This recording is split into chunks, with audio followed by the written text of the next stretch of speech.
आप सभी का हार्दिक स्वागत है। इस वीडियो में हम TGT math male first shift 2021 के अगले 10 क्वेश्चनों को फुल एक्सप्लेनेशन के साथ कंप्लीट करेंगे। इसमें पहला क्वेश्चन हमें दिया हुआ है, if the contour is closed and does not intersect itself then it is called dash curve. देखो, अगर कोई कंटोर क्लोज्ड है और वो अपने आप को कट नहीं करता है तो वो कौन सी कर्व होगा। तो देखो, इसको थोड़ा सा हम समझते हैं। हम इसमें समझते हैं कि कंटोर किसे कहते हैं और क्लोज्ड कर्व क्या होती है, जॉर्डन कर्व क्या होती है, क्लोज कंटोर क्या होता है। हम इन सभी को समझते हैं। सबसे पहले हम समझते हैं कि कंटोर किसे कहते हैं। Contour, a continuous chain of finite number of regular arcs is called contour. A continuous chain of a finite number of regular arcs is called contour. Contour क्या होता है? एक कंटिन्यूस चेन होती है finite number of regular arcs की, यानी कि हम बहुत सारी आर्क्स को आपस में जोड़ते चले जाएं तो एक कंटोर बन जाता है। कंटोर ऐसा हो सकता है जैसे ये कंटोर है, यहाँ पर ये इसका इनिशियल पॉइंट है, ये इसका टर्मिनल पॉइंट है। कुछ और भी हम बना के दिखा सकते हैं, कोई और भी कंटोर है। अगर इस कंटोर का एंड पॉइंट और टर्मिनल पॉइंट सेम हो जाए तो एक क्लोज्ड कर्व हो जाती है। मैं एक बार लिख देता हूँ, if the contour is closed and does not intersect itself then it is called closed contour. अगर कोई कंटोर क्लोज्ड है यानी कि उसका इनिशियल और टर्मिनल पॉइंट सेम है और वो आपस में एक दूसरे को कट नहीं करती है तो उसे क्लोज्ड कंटोर कहते हैं। जो क्लोज्ड कंटोर होती है वो बस एक पॉइंट पर आपस में कट करती है, यानी इनिशियल और टर्मिनल पॉइंट जब एक जगह पर मिलते हैं तो वही पॉइंट होता है जहाँ पर वो एक दूसरे को कट करते हैं। अगर देखो इस क्वेश्चन में अगर ये ऐसे होता, यहाँ पर कंटोर आ जाता कर्व की जगह पे, तो इसका आंसर क्लोज्ड आ जाता। क्लोज्ड ऑप्शन में है नहीं तो यहाँ पर कर्व पूछा गया है तो इसमें जॉर्डन कर्व आएगा। मैं एक बार जॉर्डन कर्व की भी आपको डेफिनेशन बता देता हूँ तो आप इसको समझ जाओगे। ये हमें दिया हुआ है, if the contour is closed and does not intersect itself then it is called. अगर यहाँ कंटोर होता तो ये क्लोज्ड कंटोर होता, बट यहाँ पर कर्व दिया हुआ है तो इसमें ऑप्शन में जॉर्डन कर्व आएगा। मैं जॉर्डन कर्व की डेफिनेशन आपको बता देता हूँ क्या होती है। जॉर्डन कर्व किसे कहते हैं? जॉर्डन क्लोज्ड कर्व, यानी जॉर्डन क्लोज्ड कर्व या जॉर्डन कर्व, कुछ भी लिख सकते हैं इन दोनों में से। If the and points, and point मतलब इनिशियल और terminal points of the continuous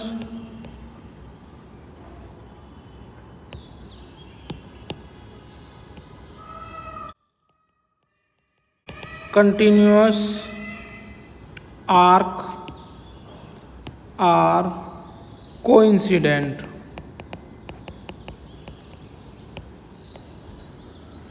and the arc has only one multiple point। Multiple यानी जहाँ पर एक से ज़्यादा कर्व इंटरसेक्ट करती है। मल्टीपल पॉइंट, यहाँ पर मल्टीपल पॉइंट क्या होगा? डबल पॉइंट ही होगा, डबल पॉइंट होगा। then the arc is called, then the arc is called Jordan closed curve, और जॉर्डन कर्व भी बोल सकते हैं, जस्ट जॉर्डन कर्व। देखो मैं इसे समझाता हूँ। If the end point of the continuous arc are coincident, अगर किसी कंटिन्यूअस आर्क के एंड पॉइंट कोइंसिडेंट हो, जैसे मान लो कोई कंटिन्यूअस आर्क है और उसके एंड पॉइंट क्या है, कोइंसिडेंट है, are coincident and the arc has only one multiple point, यानी जिस पॉइंट से कर्व हमारी चली है उसी पर आकर मिल जाए, तो जो उसका मल्टीपल पॉइंट होगा, यानी जहाँ पर वो एक से ज़्यादा बार कट कर रही है वो एक ही पॉइंट होगा, तब then the arc is called closed curve या जॉर्डन कर्व। तो इस ब्लैंक में जॉर्डन कर्व आ गया, क्योंकि देखो जॉर्डन कर्व या क्लोज कंटूर सेम ही बात होती है। देखो जो जॉर्डन कर्व होती है उसमें जो आर्क होती है वो एक ही जगह पे इंटरसेक्ट करती है और उसका केवल एक ही डबल पॉइंट होता है, और उसके जो इनिशियल और जो टर्मिनल यानी एंड पॉइंट होते हैं वो कोइंसिडेंट होते हैं, यानी जहाँ से वो चली है वो वहीं आकर मिल जाती है, तो उसको जॉर्डन कर्व बोलते हैं। और क्लोज्ड कंटूर भी क्या होता है, सेम ही चीज़ होती है। अब हम क्वेश्चन नंबर 2 करते हैं। Check about continuity and analyticity of f z equal to cos z, यानी हमें यहाँ एक फंक्शन दिया हुआ है f z equal to cos z. हमें देखना कि ये कंटिन्यूअस है या नहीं है, एनालिटिक है या नहीं है, यानी हमें इसकी कंटिन्यूअस भी चेक करना है नहीं, और एनालिटिक भी चेक करना है या नहीं है। तो आपको कंटिन्यूअस की पता है कि कोई फंक्शन कंटिन्यूअस होता है किसी पॉइंट पर, हम यहाँ पर point at z equal to z nought ले लेते हैं, और हमें पता है कि अगर limit z tend to z nought f z equal to हो जाती है एफ ऑफ जेड नॉट के, तो ये जो फंक्शन होगा वो कंटिन्यूअस होगा। तो हम इसकी लिमिट निकालते हैं, limit z tend to z nought f z की, तो लिमिट लगा देते हैं z tend to z nought cos z पर, तो इसमें हम लिमिट लगाएंगे तो ये बन जाएगा कॉस जेड नॉट जो कि एफ ऑफ जेड नॉट के बराबर होगा। तो हमें यहाँ से क्या मिला, हमें मिल गया limit z tend to z nought f of z equal to f of z nought. तो उससे हमें पता चल गया कि ये जो फंक्शन है हमारा therefore F z is continuous, ये हमारा क्या है, कंटिन्यूअस है। और अब हमें चेक करना है कि क्या ये एनालिटिक है या नहीं है। देखो इसको हम बिल्कुल शॉर्ट तरीके से करेंगे। हम यहाँ पर ले लेते हैं let W equal to f of z, और एफ ऑफ जेड की वैल्यू यहाँ कॉस जेड दी हुई है। कोई फंक्शन एनालिटिक होता है अगर उसका dw over d z not equal to infinity आए, यानी वो फाइनाइट वैल्यू आए, यानी क्या आनी चाहिए, वो फाइनाइट वैल्यू आ जाए, तो जो फंक्शन होता है वो हमारा एनालिटिक होता है। तो हम यहाँ पर क्या करेंगे, dw ओवर डी जेड की वैल्यू निकालेंगे, और वो निकल के आएगी आपकी कॉस जेड का डिफरेंशिएशन होगा माइनस साइन जेड, और आपको पता है ये वैल्यू फाइनाइट होती है आप फॉर ऑल जेड के लिए। आप कोई भी जेड की वैल्यू रखो तो ये जो वैल्यू आएगी ये फाइनाइट वैल्यू आएगी, तो देयरफॉर हमारा जो एफ जेड है वो क्या होगा, इज एनालिटिक, वो एनालिटिक होगा। तो ये कंटिन्यूअस भी है और ये फंक्शन हमारा एनालिटिक भी है। आप इस डेफिनेशन से एनालिटिक को डायरेक्ट चेक कर सकते हो। अगर कोई ट्रिग्नोमेट्रिक फंक्शन है या कोई सिंपल अगर कोई पॉलिनोमियल फंक्शन दिया हुआ है तो आप dw ओवर डी जेड निकालेंगे, अगर वो फाइनाइट आ जाता है तो एनालिटिक होता है। तो इसका option D is correct answer.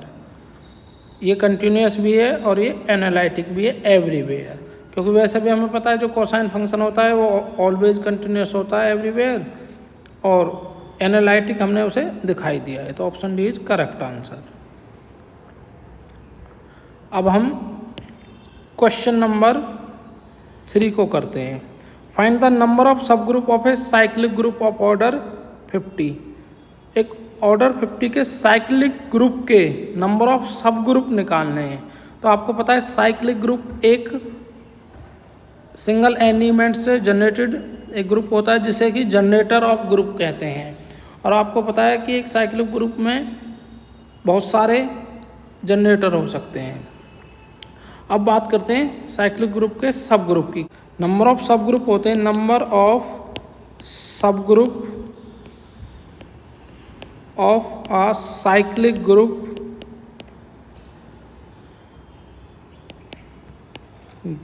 यानी फाइनाइट साइक्लिक ग्रुप का वो होता है टो एन। यहाँ पर एन क्या होता है? एन होता है हमारा order of the group. Tau क्या होता है? टो होता है number of divisor of n, यानी एन के कितने नंबर ऑफ डिवाइजर्स बन सकते हैं। तो आपको पता है यहाँ पर हमें टो 50 निकालना है और आपको पता है 50 को हम क्या लिख सकते हैं? 50 हमारा होता है 2 × 5 × 5, जिसे कि हम लिख सकते हैं 2 की पावर 1 × 5 की पावर 2। इसे हम कंपेयर करेंगे 2 की पावर p × 5 की पावर q से। तो आपको पता है जो नंबर ऑफ डिवाइजर्स होते हैं उसका फॉर्मूला होता है p+1 × q+1। तो यहाँ पर p की वैल्यू आपको पता है 2 है, सॉरी p की वैल्यू यहाँ पर 1 है, तो 1 + 1 और q की वैल्यू यहाँ पर 2 है, 2 + 1 तो 2 × 3 यानी 6 यहाँ पर सब ग्रुप आ जाएंगे साइक्लिक ग्रुप के जिसका ऑर्डर 50 है। तो नंबर ऑफ सब group of cyclic group of order 50 आ जाएंगे 6। इसका फॉर्मूला होता है कि 50 के जितने पॉसिबल डिवाइजर्स हो सकते हैं वो इसका आंसर हो जाएगा। उसका फॉर्मूला होता है आप 50 के प्राइम फैक्टर कर लो और जो प्राइम फैक्टर में जैसे 2 की पावर जो आ रही है उसे आप p मान लो, जो 5 की पावर आ रही है उसे q मान लो। तो नंबर ऑफ डिवाइजर का फॉर्मूला होता है जितने भी उसके प्राइम फैक्टर्स हैं उनकी पावर में एक एक ऐड करते चले जाओ और उनकी मल्टीप्लाई कर लो, तो आपके यहाँ पर नंबर ऑफ डिवाइजर्स आ जाएंगे। और जो नंबर ऑफ डिवाइजर जितने होते हैं उतने ही सब ग्रुप होते हैं एक साइक्लिक ग्रुप के। अब हम क्वेश्चन नंबर 4 पर चलते हैं। क्वेश्चन नंबर 4 देखो, इवेलुएट करना है हमें integration z d z over C ab initio.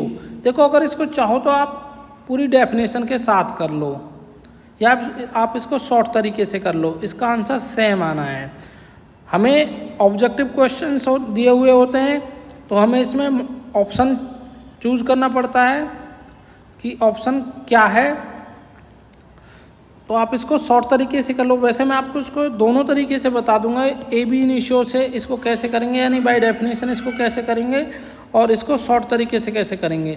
तो मैं पहले आपको यहाँ इसको शॉर्ट तरीके से बता देता हूँ, फिर मैं इसको अलग स्पेस में इसको पूरे तरीके से बता दूंगा। तो आपको पता है जेड डी जेड का इंटीग्रेशन ए से बी लिमिट लें तो क्या होगा, आपको पता है इसका z²/2 होगा और लिमिट यहाँ पर अपर लिमिट लोअर लिमिट वाले तरीके से एक बार अपर लिमिट रखेंगे z की जगह पे तो b²/2, एक बार लोअर लिमिट रखेंगे a²/2। तो ये आपको वैल्यू आ जाएगी 2 LCM b² - a²। तो इसका option A is correct answer. अब मैं इसको पूरे तरीके से बताता हूँ कि फुल तरीके से इसको कैसे करेंगे।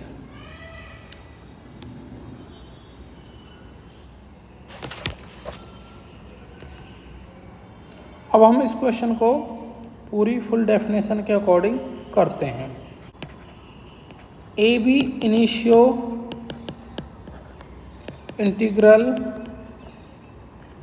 ऑफ f(z) होता है integration f(z) dz over closed curve C और उसकी वैल्यू होती है limit n tend to infinity Sn। अभी Sn क्या है, ये Sn होता है आपकी, इसकी वैल्यू होती है limit n tend to infinity summation r = 1 to n f zeta r zr - zr - 1।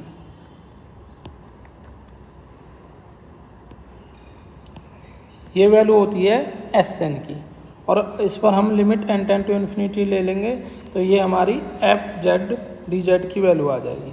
देखो यहाँ पर हमें ये जीटा क्या है मैं आपको समझाता हूँ थोड़ा सा, इधर समझा देता हूँ। मान लो हमें कोई कंटिन्यूस कंटोर दिया हुआ है,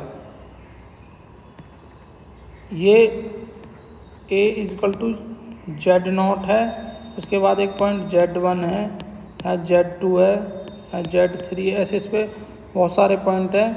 यहाँ Zn-1 और लास्ट में Zn इजकल टू B है। ये हमारा कोई कंटोर C दिया हुआ है जिस पर हमें ये इंटीग्रेशन सॉल्व करनी है। और जो यहाँ पर जीटा 1 है, जीटा 1 यहाँ Z0 और Z1 के बीच में एक पॉइंट है जीटा 1, यहाँ Z1 और Z2 के बीच में एक पॉइंट है जीटा 2, ऐसे ही Z2 Z3 के बीच में एक पॉइंट है जीटा 3। इसी तरीके से Zn-1 और Zn के बीच में एक पॉइंट है zeta n, sorry zeta r, zeta r। और यहाँ पर एफ जेड की वैल्यू हमें क्या दी हुई है इस क्वेश्चन में, एफ जेड की वैल्यू हमें, यहाँ एफ जेड की वैल्यू हमें जेड दी हुई है, ये एफ जेड की वैल्यू है जेड। तो एफ ऑफ जीटा आर की वैल्यू क्या आ जाएगी, जीटा आर आ जाएगी। तो ये हो जाएगा हमारा limit n tend to infinity summation r equal to 1 to n zeta r, ये z r minus z r minus 1 रहेगी, ये ओपन इंटरवल है। अब हम limit n tend to infinity, देखो यहाँ पर जो जीटा आर है वो Zn और Zn-1 और Zn बहुत क्लोज पॉइंट है, इनके बीच में जीटा आर इनके बीच में एक पॉइंट है। तो ये इतना क्लोज है कि हम जीटा आर को Zn से और Zn-1 से रिप्लेस कर सकते हैं, वैल्यू उतनी ही रहेगी। तो हम यहाँ पर क्या करेंगे, एक बार summation r equal to 1 to n, यहाँ पर एक बार जेड आर रख देंगे, जेड आर माइनस 1 रहेगा यहाँ पर। इसे ये भी किसकी वैल्यू है, ये भी हमारी integration f z d z की वैल्यू है, इसे इक्वेशन फर्स्ट मान लेंगे। और एक बार हम इसमें जीटा आर की जगह पे जेड आर माइनस 1 रख देंगे, तब भी value f z d z के इंटीग्रेशन की वही रहेगी। तो ये हो जाएगा limit n tend to infinity summation r equal to 1 to n z r minus 1 z r minus z r minus 1, ये इक्वेशन सेकंड है। हम इन दोनों को ऐड कर लेंगे, एडिंग फर्स्ट एंड सेकंड, पहले और दूसरी को ऐड कर लेंगे। तो यहाँ पर क्या होगा, ये ट्वाइस हो जाएगा, twice integration f z d z over contour c, हो जाएगा limit n tend to infinity. और जब हम इन दोनों को ऐड करेंगे तो लिमिट कॉमन है दोनों में, और ये समेशन भी हम कॉमन ले लेंगे r equal to 1 to n, और ये भी हमारा कॉमन आ रहा है दोनों में, ये चीज़ भी दोनों में कॉमन है, इसको भी हम कॉमन ले लेते हैं, जेड आर माइनस 1, ये भी कॉमन आ जाएगा। तो ये और ये एक ब्रैकेट में आ जाएंगे, z r plus z r minus 1। तो देखो यहाँ पर एक फॉर्मूला सिंपल बन गया a plus b into a minus b का, तो इसकी वैल्यू आ जाएगी limit n tend to infinity summation r equal to 1 to n z r square minus z r minus 1 square. अब इसमें हम समेशन एक्सपेंड करते हैं, r की वैल्यू एक बार 1 रखते हैं, एक बार r की वैल्यू 2 रखते हैं। अब हम इसमें r की वैल्यू एक बार 1 रखते हैं, एक बार 2, एक बार 3, ऐसे इसमें आगे हम वैल्यू रखते हैं। तो limit n tend to infinity summation expand करते हो तो आर की वैल्यू 1 रखेंगे तो ये Z1 square minus Z0 square हो जाएगा, प्लस एक बार हम इसमें 2 रखेंगे तो ये Z2 square minus Z1 square हो जाएगा। ऐसे ही हम इसमें आगे वैल्यू रखते चले जाएंगे, लास्ट में हम इसमें वैल्यू रखेंगे n, तो ये r की जगह पे n रखेंगे Zn square minus Zn minus 1 square आ जाएगा। अब देखो इसमें ये जो फर्स्ट वैल्यू है Z1 स्क्वायर ये इस वैल्यू से कैंसिल हो जाएगी और ऐसे ही आगे कैंसिल होती हुई चले जाएंगे। तो इसमें लास्ट में जो वैल्यू बचेगी वो बचेगी आपकी limit n tend to infinity. यहाँ पर एक तो लास्ट वाली ये वैल्यू बचेगी क्योंकि ये वैल्यू इससे पहले वाले ब्रैकेट की फर्स्ट वैल्यू से कैंसिल हो जाएगी। तो ये बचेगा एक तो Zn स्क्वायर बचेगा और इसमें Z0 स्क्वायर बचेगा, यानी ये वैल्यू और ये दो वैल्यू बचेंगी। आगे हम इसमें देखते हैं limit n tend to infinity Zn, यहाँ मैंने कंट्रोल बनाया था, इसमें Zn is equal to b के बराबर है और जो Z0 है Z0 वो a के बराबर है। तो मैं यहाँ पर Zn की जगह पर b रख सकता हूँ और Z0 की जगह पर a रख सकता हूँ, तो ये b square minus a square की वैल्यू आ जाएगी। अब इस पर हम लिमिट अप्लाई करेंगे तो n यहाँ पर है ही नहीं तो इसकी value b square minus a square आ जाएगी। और हमारा लेफ्ट हैंड साइड पर 2 integration fz dz over c चल रहा है, तो ये 2 हमारा इधर चले जाएगा तो integration fz dz over control c, ये इसकी वैल्यू आ जाएगी b square minus a square upon 2, यानी बाय डेफिनेशन भी इसकी वैल्यू यही आती है। तो हमें ऑप्शन वाले क्वेश्चनों में डेफिनेशन से नहीं करना, हम डायरेक्ट जो शॉर्ट तरीका होता है हम उससे इसका करके आंसर निकाल देंगे। अब हम नेक्स्ट क्वेश्चन करते हैं, क्वेश्चन नंबर 5। क्वेश्चन नंबर 5 दिया हुआ है if a set G with binary operation star satisfy closure property as well as associative property then it is called. तो ये सेमी ग्रुप होता है, मैं आपको समझाता हूँ ये सेमी ग्रुप क्यों होता है।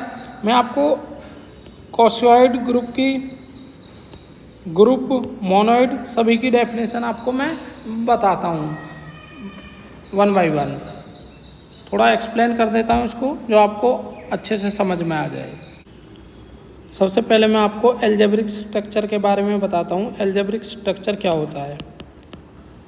Algebraic structure, a set together with one or more binary operation is called algebraic structure. A set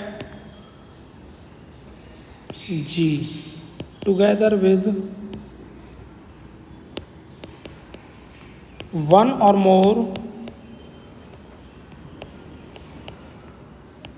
binary operation is called algebraic structure.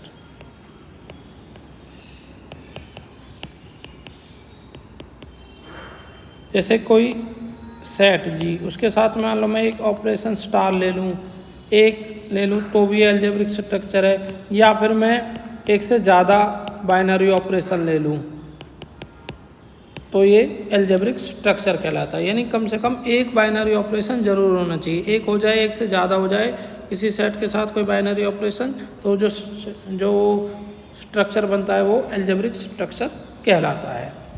अब इसके बाद हम पढ़ते हैं क्वासी ग्रुप या ग्रुपॉइड क्या होता है। क्वासी ग्रुप या ग्रुपॉइड,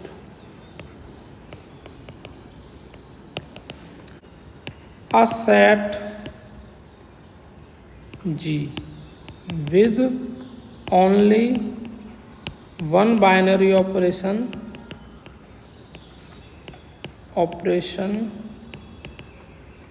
स्टार, यानी दैट इज वो क्या बनेगी जैसे G star is called quasi group, जिसे ग्रुपॉइड भी कहते हैं। If it satisfy only closure property. अगर कोई सेट केवल क्लोजर प्रॉपर्टी को ही सेटिस्फाई करे तो वो ग्रुपॉइड या क्वासी ग्रुप कहलाता है। अब हम इसके बाद पढ़ते हैं सेमी ग्रुप क्या होता है। Semi group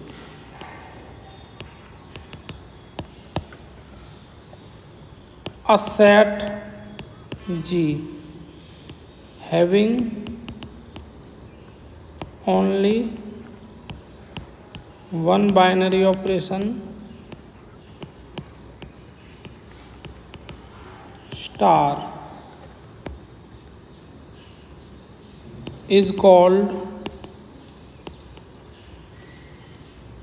semi group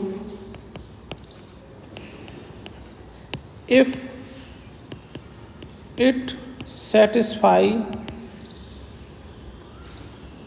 both closure and associative property।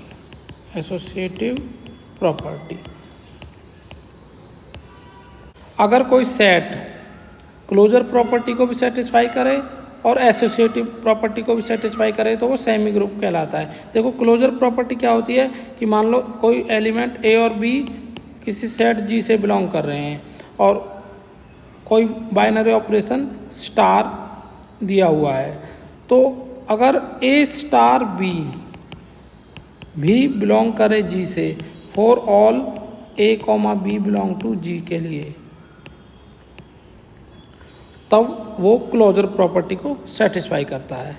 Associative property क्या होती है? अगर हम तीन एलिमेंट ए बी सी लेते हैं सेट जी के जो कि एक बाइनरी ऑपरेशन स्टार रखता है और हम ये दिखा दें a star b star c equal to a star b star c और ये सभी a b c belong to G के लिए हो जाए, तब वो एसोसिएटिव प्रॉपर्टी सेटिस्फाई करता है। यानी कि कोई सेट जो कि एक बाइनरी ऑपरेशन स्टार रखे और वो क्लोजर प्रॉपर्टी और एसोसिएटिव प्रॉपर्टी दोनों को सेटिस्फाई करे, तब वो सेमी ग्रुप कहलाता है। अब इसके बाद हम पढ़ते हैं मोनोइड क्या होता है। मोनोइड, अगर कोई सेमी ग्रुप आइडेंटिटी एलिमेंट भी रखे तो वो सेमी ग्रुप ही मोनोइड बन जाता है। यानी कि जो मोनोइड होता है, मान लो कोई सेट जी है और उसमें एक बाइनरी ऑपरेशन स्टार है, तो जो जी स्टार मोनोइड बन जाएगा अगर वो एक तो क्लोजर प्रॉपर्टी को सेटिस्फाई करे,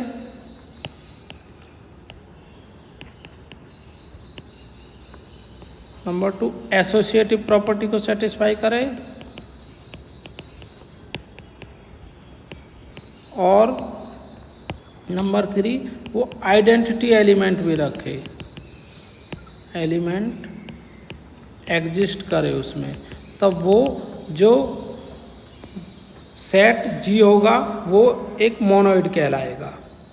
अब इसके बाद हम पढ़ते हैं ग्रुप क्या होता है। ग्रुप देखो, एक मोनोइड ही ग्रुप बन जाता है अगर उसमें हर एलिमेंट का इन्वर्स भी एग्जिस्ट करे।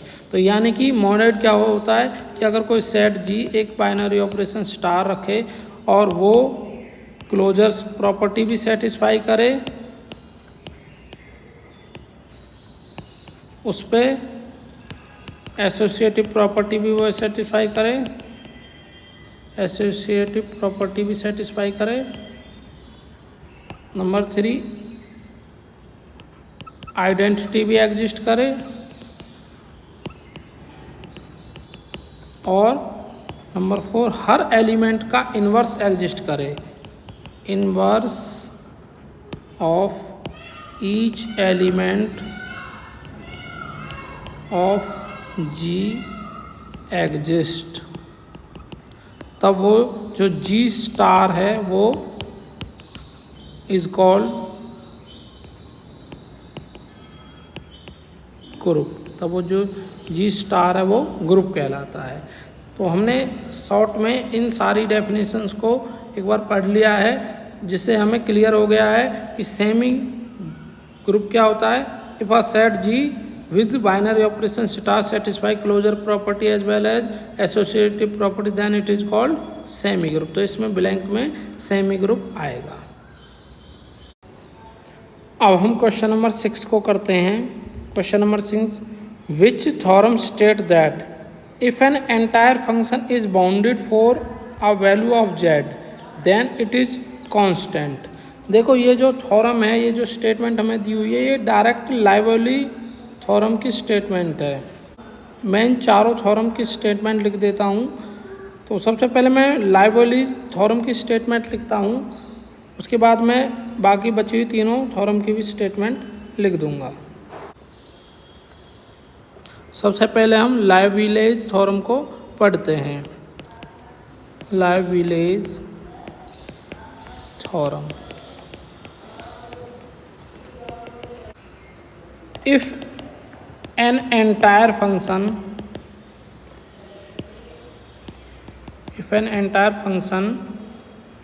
is bounded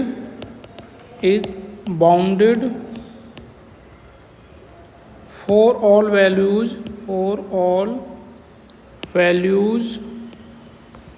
of z, then it is constant. ये जो दी हुई स्टेटमेंट है, डायरेक्ट स्टेटमेंट दी हुई है लाइवलीज थ्योरम की. देखो इसमें ये जो एंटायर फंक्शन है, एंटायर फंक्शन का मतलब होता है फंक्शन जो इंटीग्रल फंक्शन हो और एनालिटिक हो एवरी रीजन पर ऑफ कम्प्लेक्स प्लेन पर, तो वो एंटायर फंक्शन कहलाता है. तो यहाँ पर हम एंटायर फंक्शन की जगह पे हम एनालिटिक फंक्शन भी ले सकते हैं और यहाँ पर हम रेगुलर फंक्शन भी ले सकते हैं. सेम ही बात है. तो इसकी एक स्टेटमेंट और भी बन जाती है लाइवलीज थ्योरम की. If a function f z, वो भी मैं लिख देता हूँ. If a function f z is analytic for finite values of z and is bounded then fz is constant. देखो ये स्टेटमेंट और जो ऊपर दी हुई स्टेटमेंट है वो दोनों सेम ही हैं. ऊपर दिया हुआ है N entire function is bounded for all values of z then it is constant. और यहाँ if a function fz is analytic for finite value of z and it is bounded then fz is constant. Entire function और analytic function एक ही बात होती है. तो ये भी स्टेटमेंट लाइवलीज थ्योरम की स्टेटमेंट है. इसकी एक थ्योरम, इस थ्योरम की एक स्टेटमेंट और भी बन सकती है. If fz is regular in whole z plane and if fz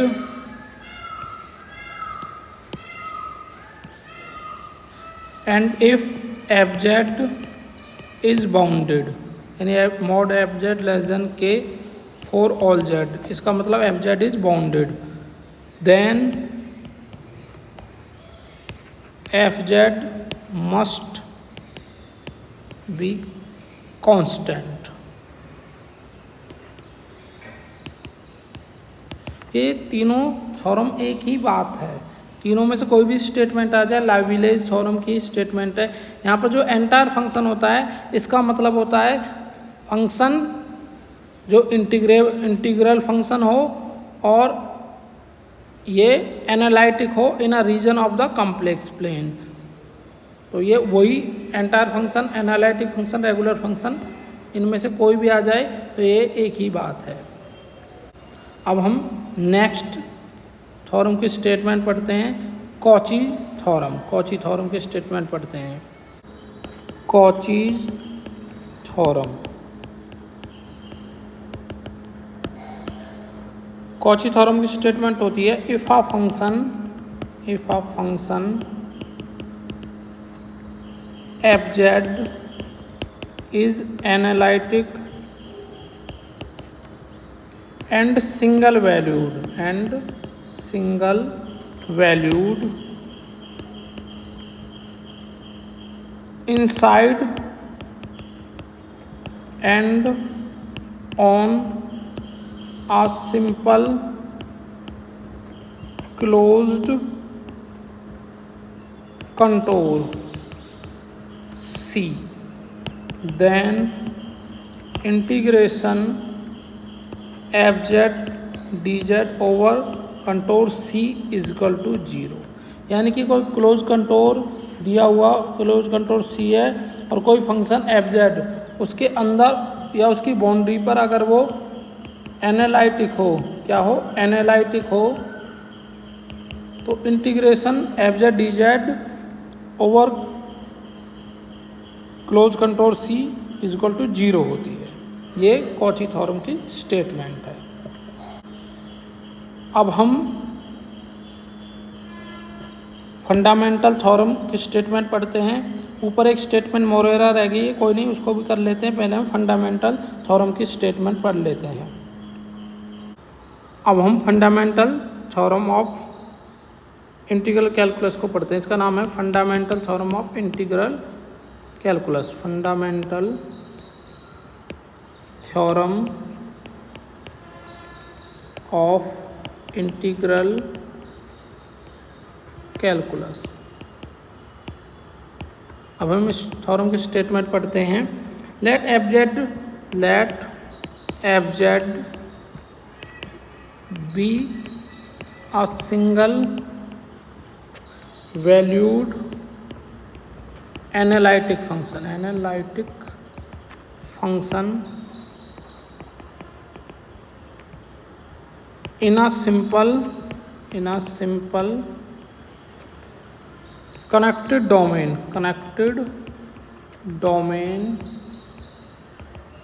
D।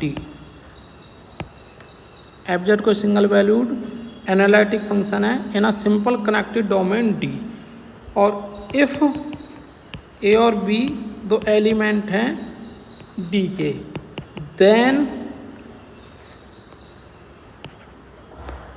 Integration a to b f z d z equal to होती है f of b minus f of a, where f z is an indefinite integral of f z. देखो ध्यान से देखें तो ये वही हमारी जो नॉर्मल इंटीग्रेशन होती है उसमें upper limit minus lower limit वाला जो कंसेप्ट होता है वही चीज़ है।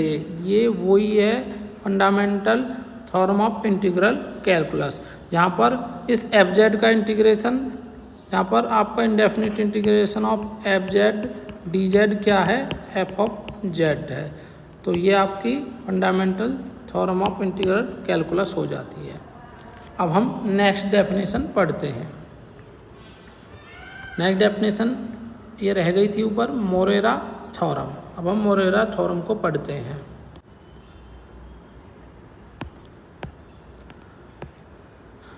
मोरेरा जो थ्योरम होती है वो कॉची थ्योरम का कन्वर्स होती है। कॉची थ्योरम की स्टेटमेंट की कन्वर्स मोरेरा थ्योरम होती है। Morera's theorem.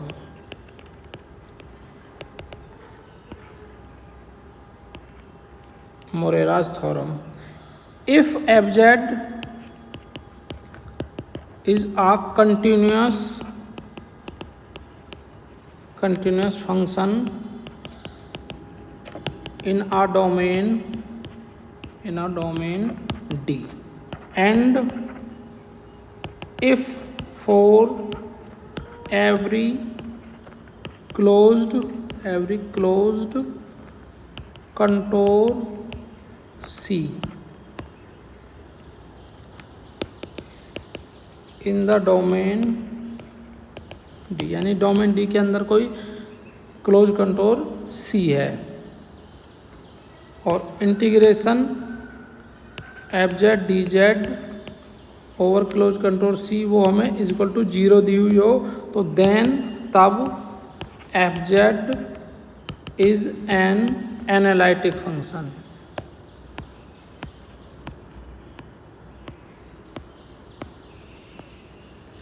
Is an analytic function. तो कोई बिल्कुल कन्वर्स है, यानी कन्वर्स होता है converse of Cauchy theorem. Cauchy theorem में क्या होता है कि अगर कोई फंक्शन सिंगल वैल्यूड है और एनालिटिक है इनसाइड और on the boundary of close contour c, तो integration f z d z की वैल्यू उसमें 0 होती है. यहाँ पर हमें क्या दिया हुआ है कि एफ जेड एक कंटिन्यूस फंक्शन दिया हुआ है इन अ डोमेन डी, और कोई कंट्रोल है उस डोमेन डी के अंदर, और यहाँ पर integration f z d z over control C is equal to 0 दी हुई हो, तब उस केस में जो एफ जेड है वो हमारा एनालिटिक फंक्शन होता है. कॉची थ्योरम में फंक्शन को पहले एनालिटिक दिया हुआ होता है और इंटीग्रेशन की value integration f z d z की वैल्यू 0 आती है बाद में, और इसमें हमें इंटीग्रेशन की वैल्यू पहले ही 0 दी हुई है, तो हमें ये प्रूव करना होता है कि ये जो फंक्शन है वो एनालिटिक है, यानी एक दूसरे के कन्वर्स थ्योरम हो जाती है, कॉची और मोरेरा थ्योरम.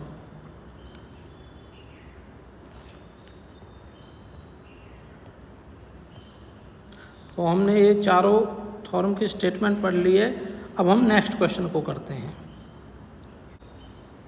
अब हम क्वेश्चन नंबर 7 को करते हैं. Question number 7, find the residue f z is equal to z plus 1 over z plus 1 over z cube plus and so on at z is equal to infinity. यानी हमें F z की value यहाँ दी हुई है z plus 1 over z plus 1 upon z cube plus and so on. तो हमें residue निकालना है, रेजिड्यू ऑफ एफ जेड निकालना है at z is equal to infinity पर.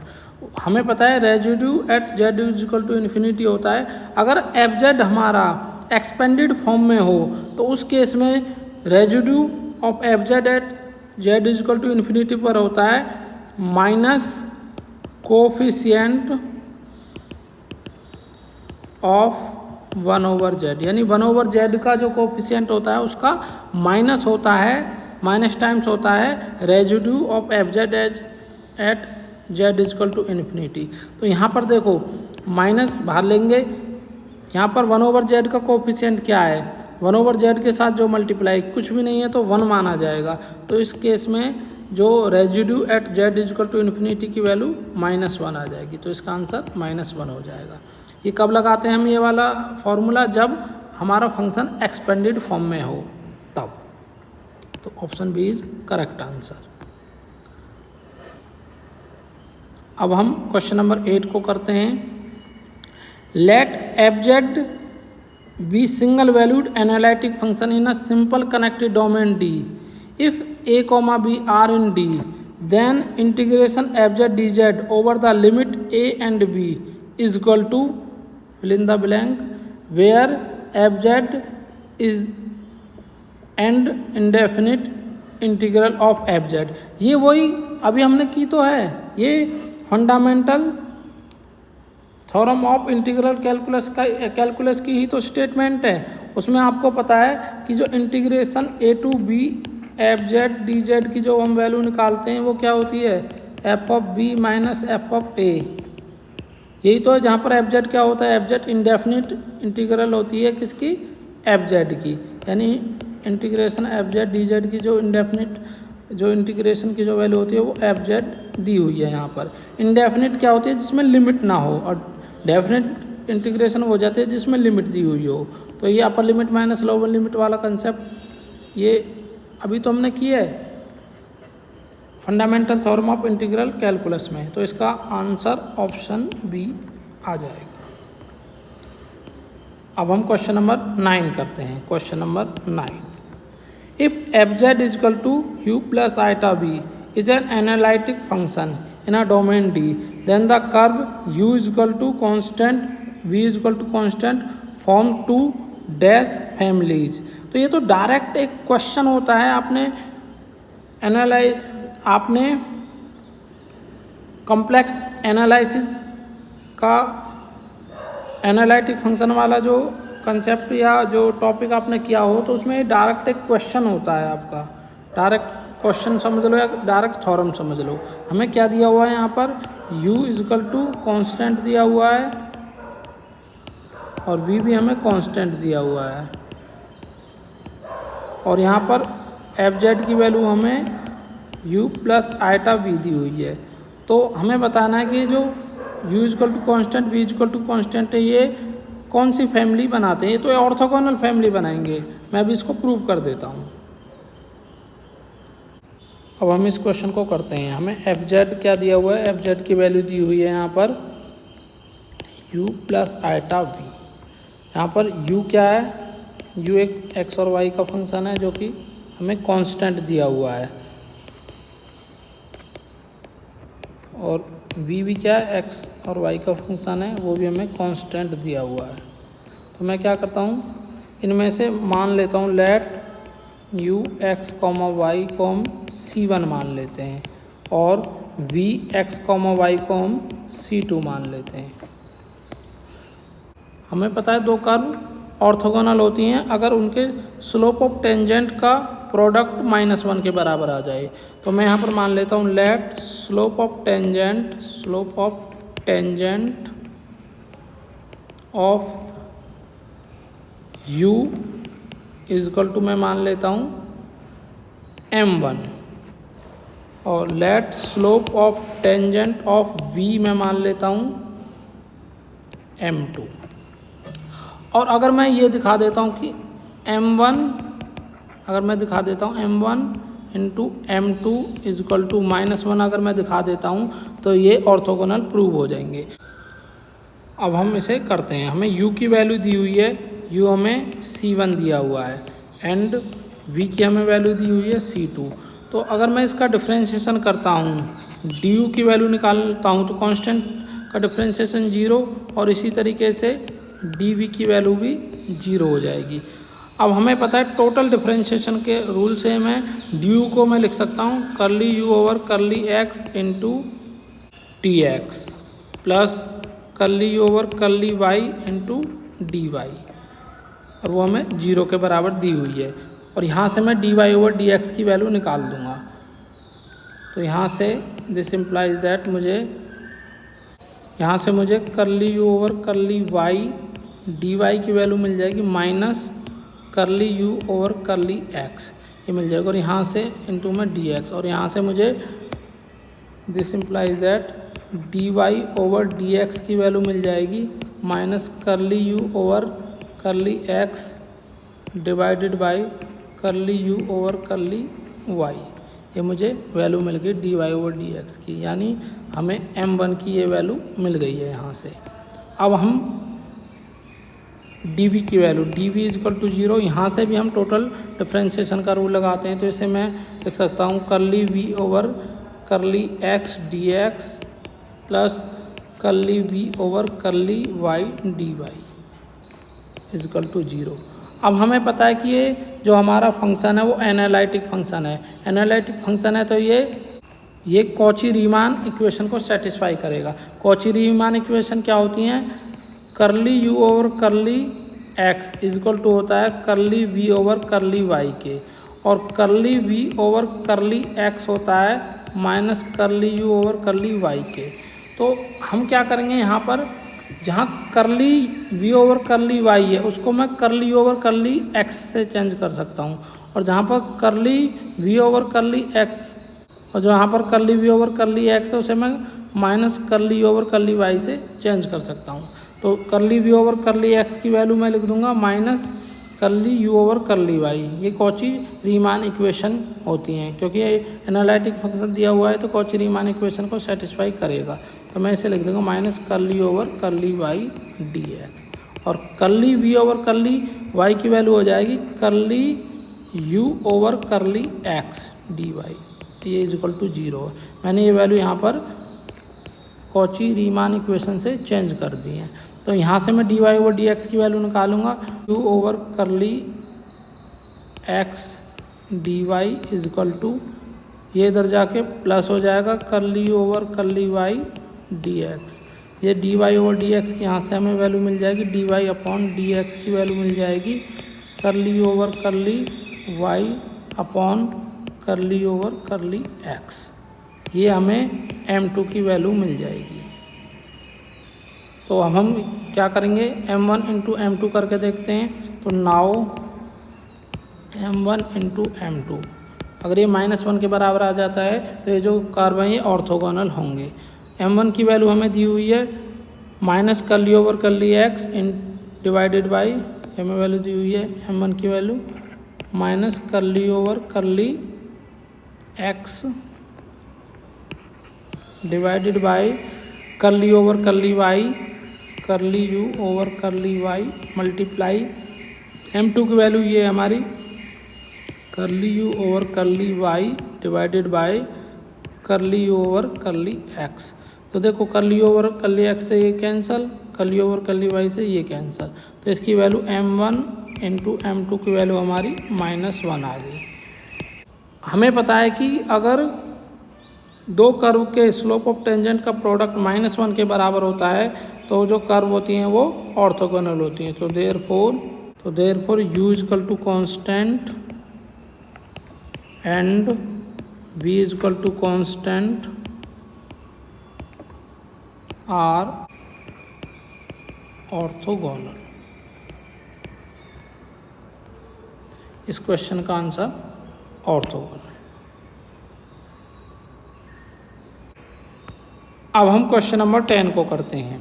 If a function f is continuous on a contour c of length l and if m is the upper bound of fz on c then integration fz dz is less than। तो देखो ये direct एक theorem होती है, direct statement है उसकी, ये less then M l से लेस देन होगा। मैं आपको बताता हूँ, हमें एफ जेड डी जेड की जो वैल्यू हो लेस देन इक्वल टू आएगी एम एल के। यहाँ पर एल क्या है, एल हमारा एम एल, जहाँ पर एल क्या है लेंथ ऑफ कंटोर की, यहाँ पर एल क्या है लेंथ ऑफ कंटोर है। तो इसको मैं आपको प्रूव करके बता देता हूँ कि ये f z d z less than l m l से लेस देन क्यों आएगी। ये डायरेक्ट कॉम्प्लेक्स एनालिसिस में एक डायरेक्ट थ्योरम होती है, तो मैं इसको प्रूव करके दिखा देता हूँ आपको। थ्योरम को हम प्रूव करते हैं। तो कि यहाँ पर हमें दिया हुआ क्या है, पहले जो चीज़ दी हुई है उनको लिख लेते हैं। यहाँ पर जो एफ जेड है वो हमारा क्या है, कंटिन्यूस फंक्शन है ऑन कंटोर सी, और यहाँ पर एल क्या है, लेंथ ऑफ कंटोर है, एल क्या है लेंथ ऑफ कंटोर सी, और एम क्या है, m is upper bound of f z, यानी कि जो हमारा एफ जेड है उसकी value less than equal to m होगी इस कंटोर सी पर। तो हमें देखना है कि ये किससे लेस देन होगा, तो हम इसे प्रूव करते हैं। देखो हम क्या करते हैं, इसमें सबसे पहले डिवाइड करते हैं, divide the contour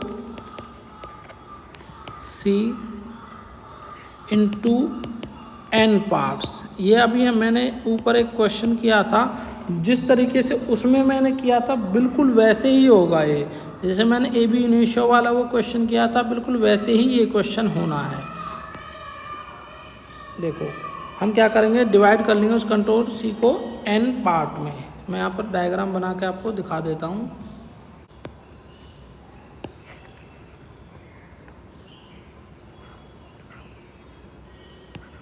z not is equal to a, z1, z2, z3,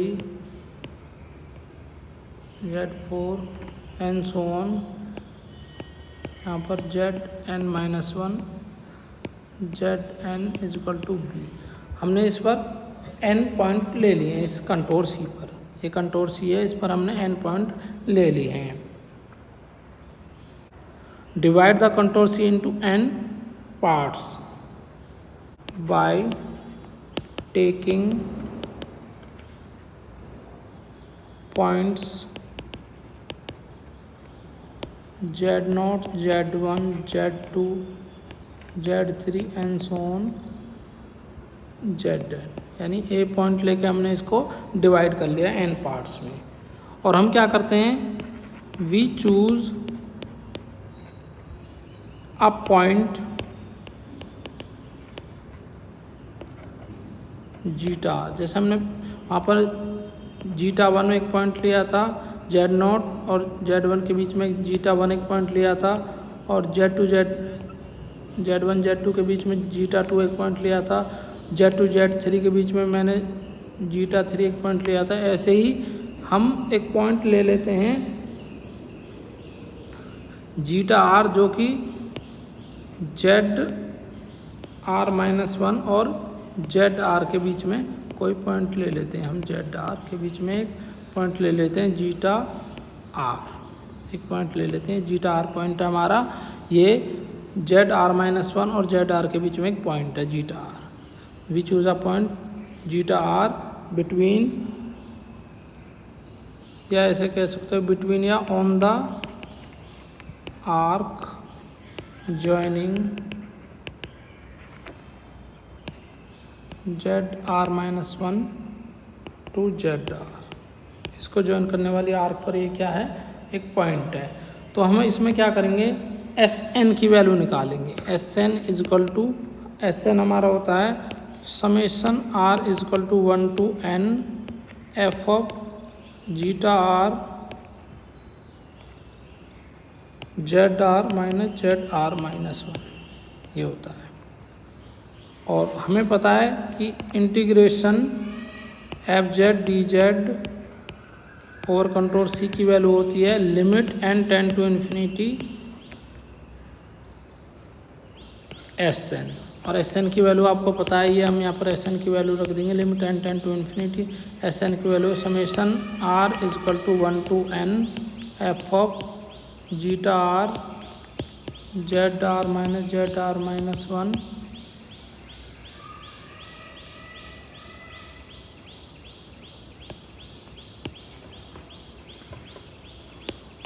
ये FZ की वैल्यू है। अब हम क्या करते हैं, मॉड ले लेते हैं दोनों तरफ, mod integration C FZ DZ। तो इसकी वैल्यू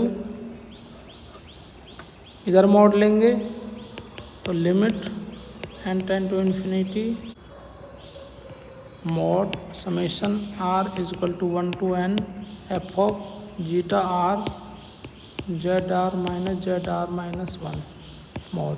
अब आपको पता है जो मॉडुलस की जो वैल्यू होगी वो लेस देन होगी limit n tend to infinity summation R is equal to 1 to n mod f of zeta R into mod ZR-1 से। और आपको पता है जो हमारा FZ है वो एक बाउंडेड फंक्शन है, तो उसकी वैल्यू लेस देन होगी m से, तो इसे हम ये लेस देन होगा limit n tend to infinity summation R is equal to 1 to n m से लेस देन होगा। यानी ये जो वैल्यू है वो, यानी जो ये वैल्यू है ये इससे लेस देन होगी, और जो ये वैल्यू है वो इससे लेस देन होगी। तो हम इसे लिखेंगे इनटू में मॉड ZR-1। अब इसे हम आगे लिखते हैं,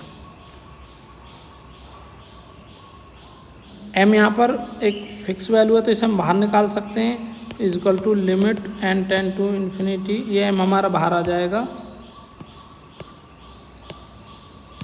m को हम बाहर निकाल देते हैं, m limit n tend to infinity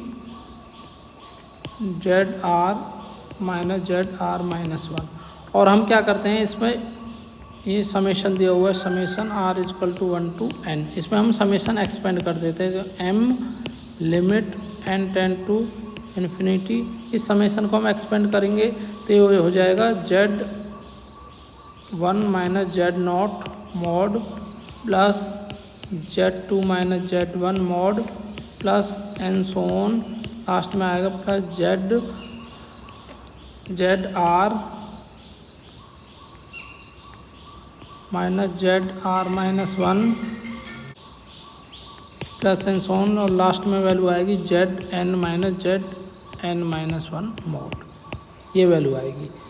तो आपको पता है ये सारी क्या हैं, ये जेड, देखो यहाँ डायग्राम में देखते हैं हम, जो Z1 माइनस जेड नोट क्या है, एक आर्क लेंथ है, सॉरी ये एक कॉर्ड है इन दोनों पॉइंटों को ज्वाइन करने पर, और ये Z2 माइनस Z1 क्या है, ये भी एक कॉर्ड है Z1 Z2, और ये इनको ज्वाइन करने वाली जो लेंथ है ये भी एक कॉर्ड है और ये भी एक कॉर्ड है। तो इसे हम लिखेंगे is equal to m limit n tend to infinity chord Z0 Z1 plus ये है chord Z1 Z2 plus and so on, इस तरीके से ये है लास्ट में कॉर्ड Zn माइनस 1 Zn। अब आपको पता है ये कर्व है, अगर इसे मैं, ये बहुत लेंथी कर्व है, तो इसमें हम अगर कॉर्ड को आर्क लेके चलें तो ये बन जाएगी m limit n tend to infinity, इसे हम आर्क लिख सकते हैं, आर्क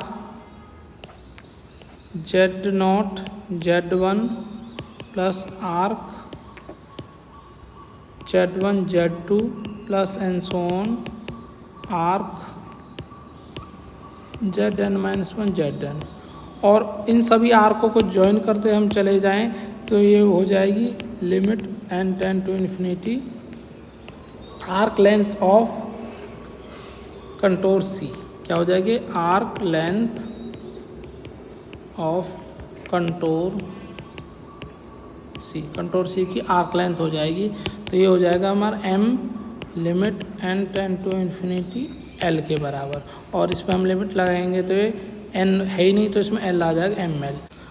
अगर इसे हम फाइनली देखते हैं, यहाँ से आगे देखते हैं हम, तो ये जो वैल्यू है वो लेस देन हो जाएगी, यानी कि mod integration f z d z over control C is less than equal to ml। तो इस तरीके से हम इसका प्रूफ दिखा सकते हैं, एक डायरेक्ट थ्योरम होती है।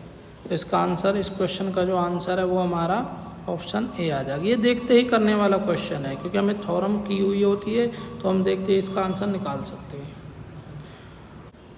आज हमने D+B के अगले 10 क्वेश्चन किए हैं विद फुल एक्सप्लेनेशन।